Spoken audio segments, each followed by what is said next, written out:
Lukas Gage is ready to tell on himself. The 29-year-old actor will make his writing debut with a memoir, I Wrote This for Attention, out in October. He says the book shines a light on what he's learned from his past mistakes. I was a wild kid, Gage tells me on this week's episode of the Just for Variety podcast. I partied too much, but I'm so proud of that boy, especially looking back on him. All that he experienced, all the experiences he had, all the mistakes he made. For a while, I was really hard on myself and I was really disappointed and felt like a failure, he continues. I felt like I had fucked up so much. But then looking back, a meeker and more obedient kid would not have been able to pull off what I pulled off and would not have been in this place that I am in right now.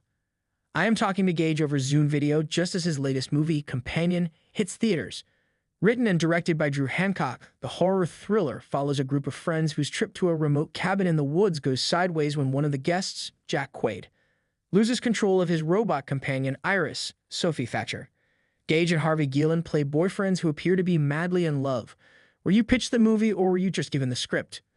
I think I just had the script come in my inbox and I just remember I sat down, I read it in one sitting, and that's rare for me.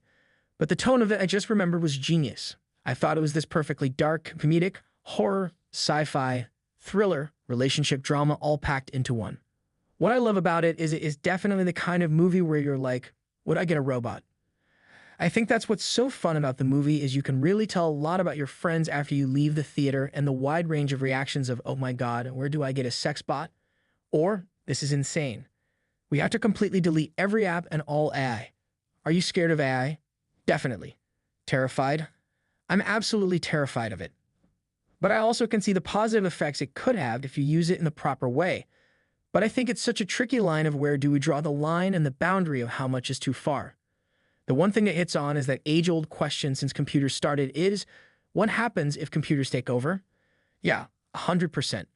And it's like, could they ever? And you sit there and you're like, logically, no, they can't. But who's to say? But who's to say because you never thought that we have robots? 100%. We didn't know about the Tesla bots when we were filming, and that's all new. And that stuff really scares the shit out of me. But I think what's amazing about this movie is even without that component to it, the message of dynamics and power, dynamics and relationships, and misogyny and masculine fragility and entitlement that a lot of toxic males can have in relationships.